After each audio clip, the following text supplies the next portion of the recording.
కానీ తెలంగాణ రాష్ట్ర ప్రభుత్వం వచ్చిన తర్వాత నీవు దాని మీద విచారణ చేయకపోగా అంతకంటే ఎక్కువ విధానాన్ని అవలంబించి ప్రజాస్వామ్యంలో ప్రతిపక్షాలు అణిచివేయడానికి కావచ్చు, నీ పార్టీ నాయకత్వాన్ని కావచ్చు, అధికారులకు సంబంధించి ఒక పూర్తిగా ఏం తప్పేమున్నది మాట్లాడుతావు. మళ్ళా ఏమున్నది, ఇద్దరు ముగ్గురు లంగల టెలిఫోన్లు ట్యాప్ చేస్తా అంటే 10 ఏళ్ళు మంత్రి చేయకముందు రాజకీయ అవగాహన లేదనుకుంటే ఒక మాట మాట్లాడుతుంది. కానీ 10 ఏళ్ళు మంత్రిగా, ముఖ్యమంత్రి కొడుకుగా ఉన్న తర్వాత కూడా ఇటువంటి మాటలు మాట్లాడితే మీరు మమ్మల్ని ప్రస్తావించారు కాబట్టి మేము ఇలా బరాబర్ అడుగుతాను. ఎస్, మీరు ఎందుకు ట్యాపింగ్ చేసిరో జవాబు చెప్పమని అడుగుతున్నాం. దాని మీద నోటీసులు ఏమని ముందు ప్రజాస్వామికానికి వ్యతిరేకంగా, పర్సనల్గా ఉండే హక్కులకు వ్యతిరేకంగా, చట్టాలకు వ్యతిరేకంగా ఎందుకు చర్యలు తీసుకున్నారో దాన్ని సమర్థించే ముందు జవాబు చెప్పినాక మాట్లాడు కదా విమర్శ.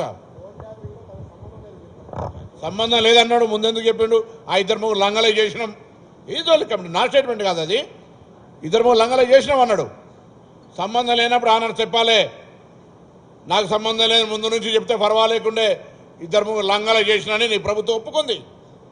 మంత్రిగా ఆనాడున్న ప్రభుత్వంలో ఉన్న మంత్రిగా మీ ప్రకటన వచ్చి అవును 2-3 లంగలే చేసినావు, ఏంది అయితే ఎందుకంటే లొల్లింత అన్నావు అన్నదా లేదా? అన్నంకి వీళ్ళ సంబంధం లేదంటే మీరు ఎట్లా ఒప్పుకుంటారు?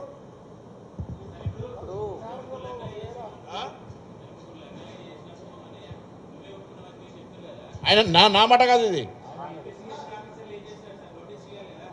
ఇది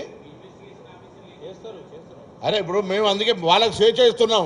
వాళ్ళు బరాబర్గా దాన్ని స్పందిస్తారు. మేము చెప్తేనే స్పందించాలనేందుకు వాళ్ళకు ఎవరో పేర్లు తీసిండో ఆనాడు వీళ్ళంతా అధికారులు ఉన్న పేర్లు తీసిన వాళ్ళు సోమోటోగా ఏమేమి జరిగినాయో చెప్పుకుంటారు, వాళ్ళు చెప్పుకోవాలి. ఆనాడు కొంతమంది అధికారులు ఉన్న వాళ్ళ పేర్లు తీసిండు, ఇప్పుడున్నటువంటి అధికారుల పేర్లు తీసిండు, అధికారుల నిర్ణయం అంటూ నిబంధన ఎత్తుండు. దాని అధికారులు తప్పకుండా ఐఏఎస్ ఐపీఎస్ అధికారులు వాళ్ళు స్పందిస్తారు. వాళ్ళ పక్షాన మేమెందుకు? వాళ్ళ ప్రభుత్వంలో ఉన్న వాళ్ళు, ఈ ప్రభుత్వంలో ఉన్న ఎవరైనా ప్రభుత్వం ఒక నిర్ణయాన్ని ముందుకు తీసుకొని పోయినరు.